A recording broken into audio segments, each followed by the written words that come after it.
Bonjour, j'avais à cœur de vous faire une vidéo sur le mariage. Comment m'est venue cette idée? En fait, tout simplement, j'étais en train de prier pour les personnes qui sont célibataires, parce que je connais pas mal de personnes qui sont célibataires, chrétiens, pas chrétiens, mais là, je priais surtout pour les personnes chrétiennes, parce que c'est vraiment difficile quand on est croyant, disciple de Yeshua, et qu'on cherche un époux, une épouse. Parfois, on entre dans des temps de désert et de difficultés, on ne sait pas comment faire, on a peur de ne pas agir selon la foi. Et je voudrais vous donner des billes pour ça et vous déculpabiliser. Et en fait, je crois que c'est pas moi qui veux le faire, je crois que c'est euh, Papa, c'est Yeshua qui veut faire ça, c'est l'Esprit Saint qui veut faire ça. Puisqu'en fait, j'étais dans mon bain tranquillement ce matin en train de prier pour les personnes célibataires. Et j'avais pas du tout idée de faire une vidéo. Et puis pas du tout sur le mariage en plus. Et, euh, et ça m'est venu, le plan de ce que j'avais à vous dire m'est venu directement. Tout d'abord, je voudrais simplement vous raconter quelque chose qui m'est arrivé. C'est-à-dire une personne en fait assez proche, m'a dit un jour au sujet de sa femme, alors que j'étais marié, hein, ce qui montre quand même qu'il a zéro considération, cette personne, pour ma femme, quoi. Si tu veux avoir une femme comme la mienne, alors reprenons cette phrase.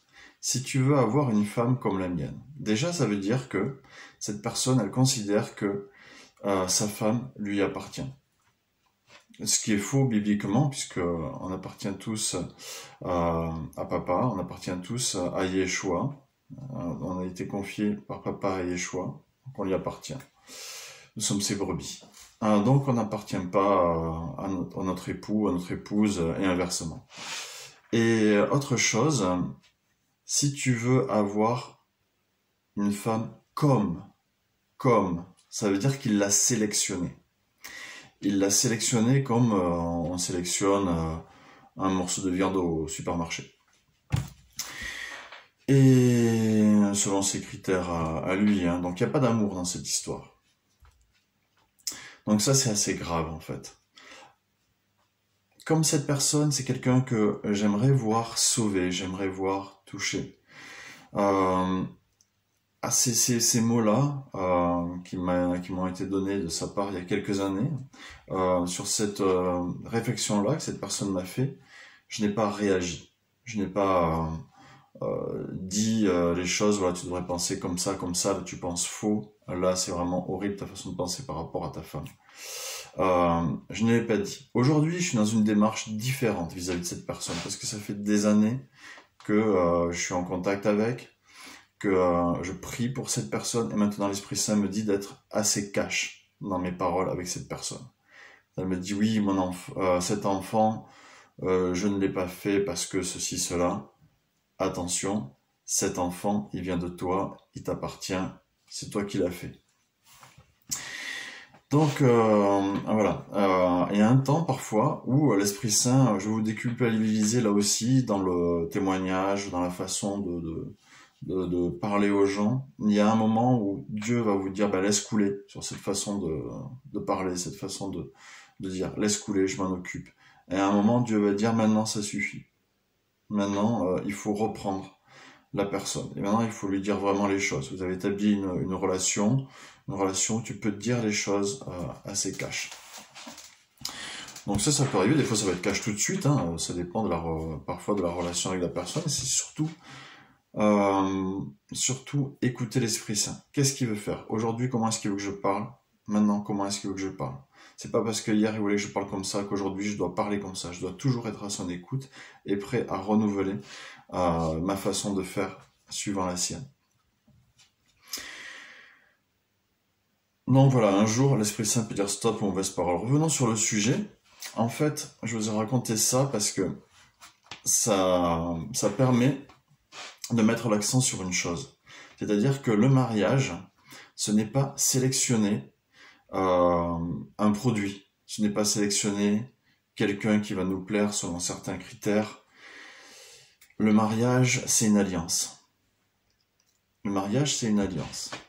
C'est-à-dire qu'on s'unit parce que on a des affinités, hein, bien sûr. Par exemple, si vous regardez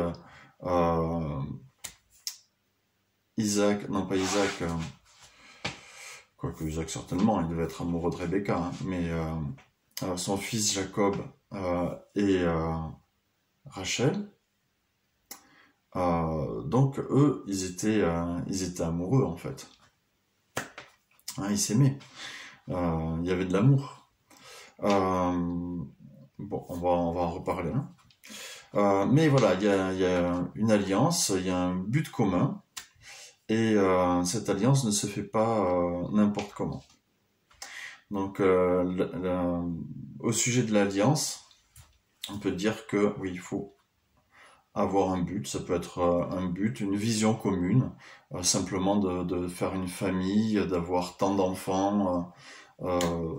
Peut-être que vous avez un appel et que vous aimeriez aussi que la personne ait un appel qui soit commun avec le vôtre. Par exemple, moi il se trouve que ma femme joue du piano, chante très bien, elle a un côté aussi prophétique et ça colle très bien avec moi qui fais de la guitare, qui est amené à conduire des louanges, qui fait de l'évangélisation. Donc on va très bien ensemble. Et puis quand on s'est marié, on avait projet simplement de servir Dieu. C'est assez vaste, hein. Servir Dieu. Voilà, servir Dieu. C'était notre vision de base, notre projet de base. On ne savait pas encore trop comment. Mais voilà, on a quand même discuté sur pas mal de choses.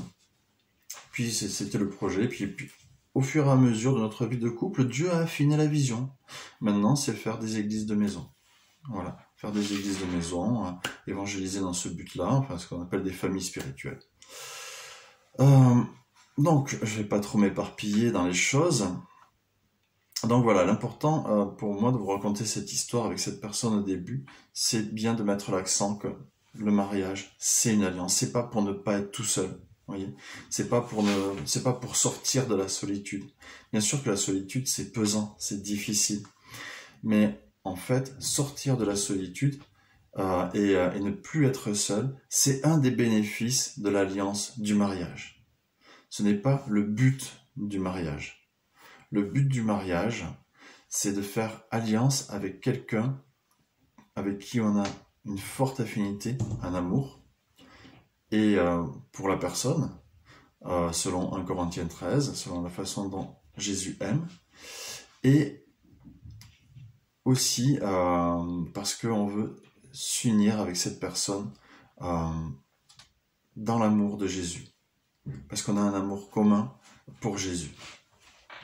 Donc c'est pas simplement pour sortir de la solitude, même si parfois on voit peut-être que ça. Il faut avoir conscience que c'est une des conséquences, c'est un des bénéfices. On sort de la solitude, on sort du désert, parce que on s'est marié. Et on ne se marie pas pour sortir du désert. Sinon, on va rien apporter à la personne. On veut apporter quelque chose dans le mariage. Aussi, on ne possède pas la personne. Contrairement à ce que pense la personne dont je vous ai parlé au départ, on ne possède pas la personne, elle n'est pas à nous. Jésus nous demande de veiller les uns sur les autres. Donc, on est quelque part le gardien de notre frère ou de notre sœur, le gardien de notre époux, de notre épouse, et inversement. Lui aussi, elle aussi est notre gardien, la personne qui veille sur nous. Avec l'Esprit Saint, bien sûr, toujours. Donc on est aux côtés d'eux, la personne, on est à ses côtés, on est avec elle, mais nous ne sommes pas à elle et elle n'est pas à nous. Ce n'est pas, oui, on va avoir le langage commun de dire oui, c'est ma femme, c'est mon épouse, mais on peut dire je suis son époux, je suis son épouse, nous sommes mariés, je suis marié à, voilà. Ce qui est plus correct, c'est de dire je suis marié à. c'est vrai que la façon de dire c'est mon épouse, ok, donc c'est à moi, mais je suis marié à, nous sommes mariés. Ça, c'est autre chose, c'est établir un fait commun dans lequel on est dans une alliance. Mais il ne faut pas non plus trop se prendre la tête avec les histoires de langage. C'est juste pour donner des idées comme ça. Également, autre chose que je voulais vous dire, c'est surtout comment trouver. C'est quand même le but de cette vidéo, comment trouver notre époux, notre épouse.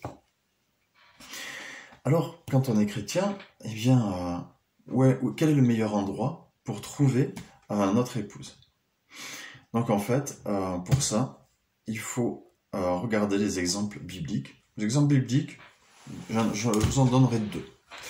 De personnes qui ont trouvé.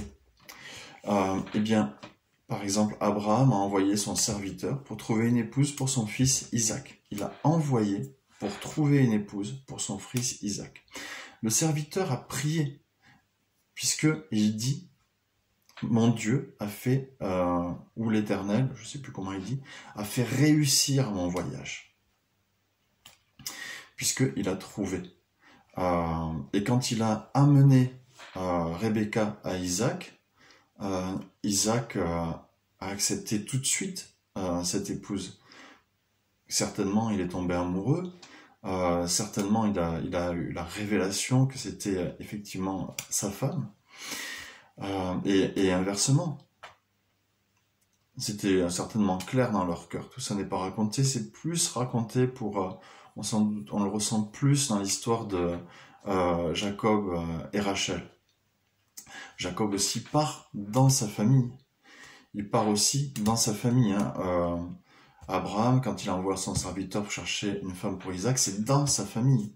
Et d'ailleurs, c'est au même endroit, c'est dans la même famille, en fait. Enfin, voilà, les mêmes personnes, en fait, qu'on retrouve à chaque fois, quasiment. Puisqu'il y a toujours Laban. Et donc, c'est à cet endroit-là, dans cette famille d'où sort Abraham, qu'ils vont chercher une épouse. Et donc là, il y a cette idée de se mettre en mouvement. Se mettre en mouvement. C'est pas Seigneur, apporte-moi mon époux, apporte-moi mon épouse, et puis rester comme ça, sans rien faire. Il y a des personnes qui restent comme ça, et je ne dis pas que ça ne marche pas. Je ne dis pas que ça ne marche pas, que ce n'est pas possible. Mais bibliquement, se mettre en mouvement est biblique. Je ne dis pas qu'attendre comme ça, rester la bouche ouverte en attendant que ça arrive, c'est pas biblique. Je ne dis pas ça.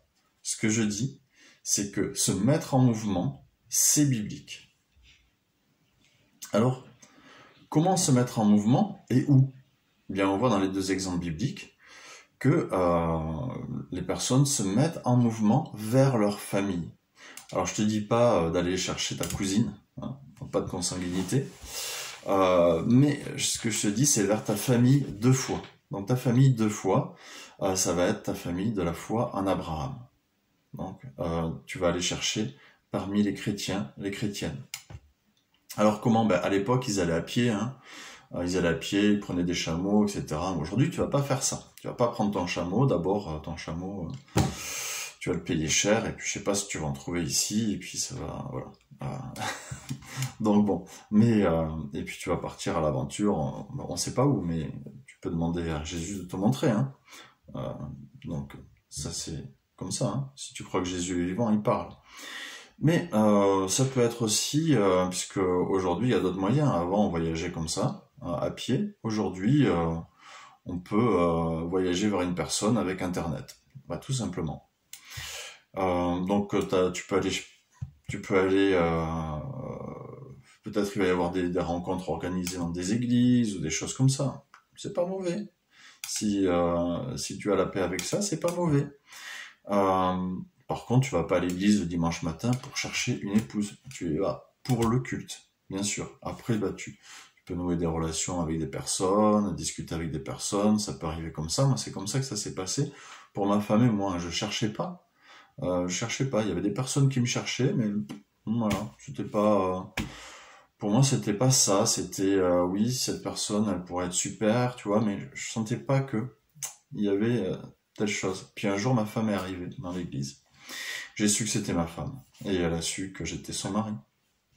Et ça s'est fait. Je vais vous raconter. Euh, mais voilà, donc ça peut être aussi par des sites internet. Moi, j'ai connu des personnes qui sont inscrites, par exemple, sur le Top Chrétien, qui ont assisté au culte en ligne. Et puis, après avoir assisté au culte en ligne, bon, il y avait peut-être parfois, je crois, des discussions entre les personnes qui étaient là en ligne, hein, puisqu'on peut voir qu'il y a telle personne, etc., qui discutent. Enfin qui sont là, et puis moi je sais pas trop comment ça se passe. J'ai suivi une seule fois un culte sur Top Chrétien comme ça en ligne, un jour où j'étais malade. Et bon, apparemment les deux personnes ont discuté ensemble, hein, c'est des personnes très proches, hein. Je sais pas trop comment ça s'est passé, mais en fait ils ont discuté ensemble, ils ont chatté un peu, ils se sont pas vus, il y avait pas de photos, et puis c'était sur Paris, ils étaient tous les deux vers Paris, donc ils se sont donné rendez-vous dans un café. Et quand l'homme qui est en fait de ma famille a vu la femme arriver, il a fait «Oh mon Dieu, une femme comme ça, si belle, pour moi, c'est pas possible.» Il y croyait pas du tout, quoi. Et en fait, bah, ça s'est super bien passé entre eux. Ils avaient la même vision, ils sont tombés vraiment amoureux l'un de l'autre. Et ils se sont mariés.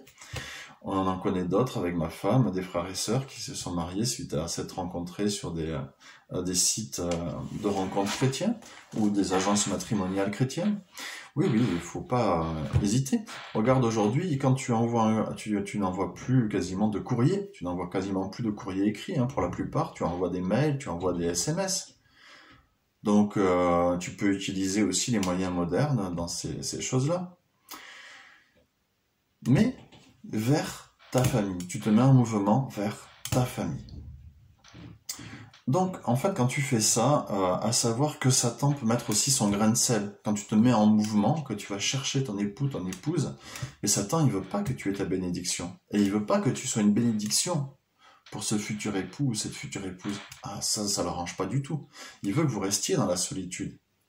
Donc lui, il va peut-être certainement essayer de mettre son grain de sel dans cette affaire.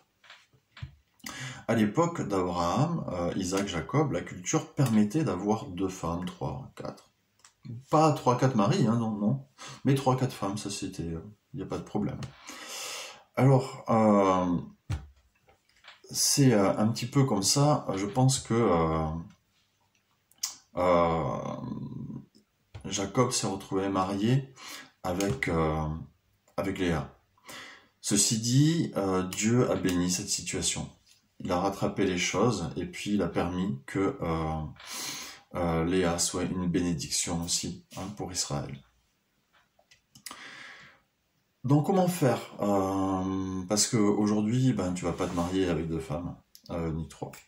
Et puis, pas 4 maris, ça, on est définitivement pas prêt. Et donc, du coup, il faut faire attention à pas se tromper, parce que ça peut être dramatique. Après, il peut y avoir des enfants qui vont être engendrés d'une union que Dieu ne voulait pas. Et ça peut être dramatique, mais cool quand même. Jésus est là pour recoller les morceaux, faire les choses comme il faut lui faire confiance, hein. Alors, donc comment faire attention? Je vais vous raconter là comment j'ai rencontré ma femme. En fait, j'étais à cette époque-là, je vais vous dire que je faisais un petit peu n'importe quoi. Je couchais avec n'importe qui, même si j'étais dans l'église, même si j'étais dans la louange, que je prêchais, je pouvais coucher avec n'importe qui. Et franchement, chrétienne ou pas. Et donc du coup, j'étais vraiment pas parfait, mais je pleurais sur mon imperfection, et je priais Dieu, et je demandais à Dieu, et tout ce que je vous dis, je l'avais pas compris. Donc voilà, c'est juste du bonus pour vous, mais tout ce que je vous dis, tout ce que j'ai dit avant, je l'avais pas compris. D'accord? Pour moi, me marier, c'était sortir de la solitude. Donc je vous en veux pas si c'est, enfin je vous accuse pas du tout si c'est ce que votre vision des choses. Pour moi, me marier, c'était sortir de la solitude, c'était sortir de mes travers. Et Dieu a répondu à ça, hein, de toute façon.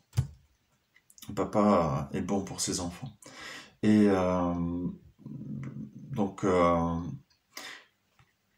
un jour, j'étais en train de répéter la louange dans l'église. C'était avant le culte. Et puis, Gladys est entrée. Et du coup, elle m'a vu. Et du coup, je l'ai vu. Il fait... J'ai pas fait, tu vois... oui, puis elle a pas fait... Elle a fait comme ça, puis je m'assois. Voilà, c'était comme ça. Et donc après, ben, je me suis débrouillé pour pouvoir m'asseoir à côté d'elle, pour pouvoir discuter avec elle, etc. J'ai demandé à ma fille aussi ce qu'elle en pensait, et puis avec ma fille, on a prié. On a prié pour savoir ce que Dieu voulait, parce que donc moi je m'étais planté déjà quelques fois, hein, puisque voilà, j'avais une fille, donc ça indique déjà que j'étais en séparation, hein, que je m'étais planté. Puis je m'étais planté d'autres fois avec des personnes qui étaient plus ou moins chrétiennes, pas chrétiennes du tout, donc bon, là je voulais pas refaire les mêmes erreurs. Et du coup, Dieu nous a donné une occasion, à Gladys et moi, pour nous parler, par mail d'abord, et puis pour arranger des choses dans l'église, etc., enfin pour des projets voilà, d'église. Donc on a commencé à discuter comme ça, puis après on a discuté sur Facebook, et puis au bout de 2 mois, elle commençait, ou 1 mois, elle commençait à se dire mais quand est-ce qu'il va m'inviter, celui-là? Et puis bon bah je l'ai invité à faire une promenade, mais pendant ce temps où on a discuté, ce mois et demi, je sais plus, on a posé beaucoup de questions, on a défini beaucoup ce qu'on attendait de la vie, quelle était notre foi. Il y a des choses qu'elle pensait sur la Bible, sur la vie de foi, que elle a remis en cause par rapport à ce que moi je pensais, et ainsi de suite. Donc, et aussi sur notre vision personnelle des choses, de ce qu'on attendait de la vie, de ce qu'on attendait d'un couple. Et quand j'ai été sûr à la fois de mes sentiments pour elle, et à la fois de ce projet qu'on pouvait espérer commun, à ce moment-là, je l'ai invité et on s'est promené, on est allé au resto, voilà, on a fait ça quelques fois. Au bout d'1 ou 2 mois supplémentaires, on s'est fiancés. On n'a pas traîné, même si sa mère aurait préféré qu'on attende encore 1 an, mais on n'a pas traîné. Et 1 an après, donc on s'est, en fait, au bout de 6 mois, je crois, après s'être rencontrés, au bout de 6 mois, on s'est fiancés, et au bout d'1 an, on s'est mariés. Et maintenant, ça fait 9 ans. Ça fait 9 ans qu'on est mariés maintenant. Donc voilà comment faire attention. C'est une façon de faire attention. Je dis pas que c'est la façon, c'est une façon. Qu'est-ce que je pourrais dire encore de plus par rapport à tout ça? Est-ce que on est parfait aujourd'hui? Non, on ne l'est pas. Est-ce que nous étions parfaits avant? Je vous ai expliqué que moi j'étais très loin d'être parfait, hein. J'avais encore bien d'autres péchés dans ma vie. Donc ne pas attendre d'être parfait avant de se mettre en mouvement, parce que vous le serez jamais. Mais par contre, reconnaître ses imperfections. Et puis aussi, ce que j'ai fait, c'est que je lui ai dit à Gladys, avant qu'on se marie, même avant notre premier rendez-vous, je lui ai donné tout mon historique, hein, parce que bon, il y avait des ex qui pouvaient surgir, des personnes qui savaient des choses assez graves sur moi aussi, et qui auraient pu tout balancer comme ça et tout casser entre nous. Donc il fallait qu'elle sache avec qui elle s'engage, ce que j'avais fait, ce que je voulais devenir. Et gloire à Dieu, merci papa, elle a passé outre ces choses-là. Elle a dit, voilà, si quelqu'un vient et essaye de te salir ou de rappeler des choses anciennes qui sont passées, moi je serai là pour voilà, pour rappeler la parole de Dieu et que tu es pardonné et que voilà, c'est fini. Donc, voilà, c'est des choses aussi, il faut faire attention à ne rien cacher à son futur époux, sa future épouse. Aujourd'hui, donc, on n'est pas parfait et Dieu nous enseigne toujours. Il nous enseigne toujours à travers le couple, il nous enseigne et il nous guérit aussi.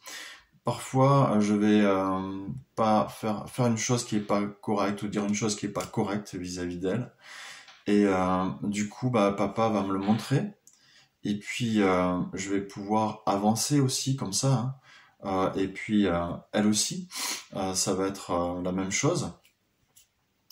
Donc, on discute, on prie ensemble. Et cette vie de foi, cette vie de guérison et d'enseignement, ça doit être d'abord vécu dans le couple, parce que si c'est jamais vécu dans le couple, ça sera pas vécu dans la famille spirituelle qui est l'Église. Donc ça, vous le vivrez pas dans l'Église si vous le vivez pas dans le couple, si vous vous laissez pas transformer dans le couple aussi.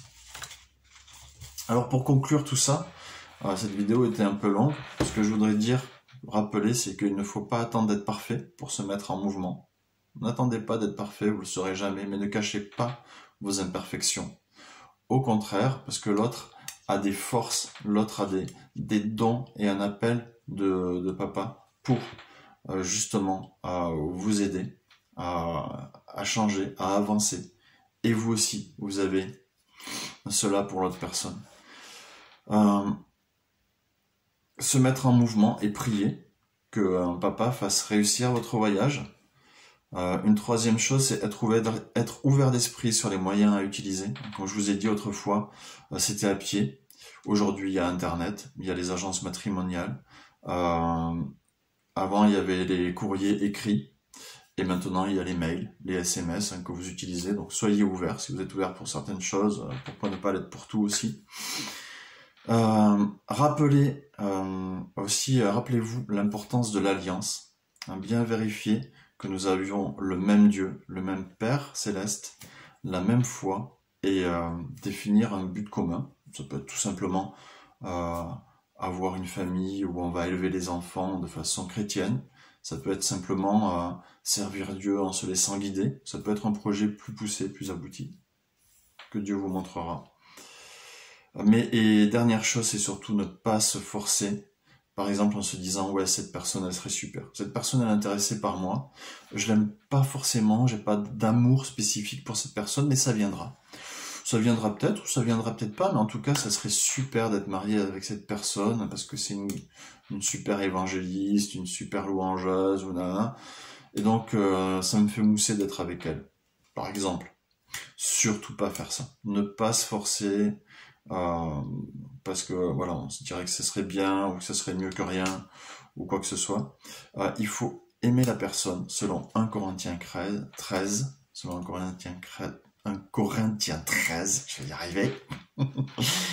Et comme Jésus nous aime. Voilà, comme Jésus a aimé l'Église. Cette vidéo a été très longue, mais voilà, j'ai voulu être assez complet. Je l'ai pas été tant que je voudrais, mais enfin, au minimum de ce que l'Esprit Saint, au moins de ce que l'Esprit Saint, m'a montré pour cette vidéo. Et je veux pas trop en rajouter. Et voilà, je prie que chacun puisse chacune puisse trouver, rencontrer la personne que papa a prévue pour vous. Et que vous soyez une bénédiction sur le chemin de cette personne, dans la vie de cette personne, et que cette personne soit une bénédiction pour vous aussi. J'appelle maintenant ce mariage et je déterre au nom de Yeshua ce mariage dans votre vie. Tout ce que l'ennemi a volé, tout ce que l'ennemi a emporté, eh bien aujourd'hui Jésus le reprend pour vous. Il a gagné le combat. Il le reprend et il fait démarrer ce merveilleux voyage pour vous. Au nom de Yeshua, soyez bénis. Amen.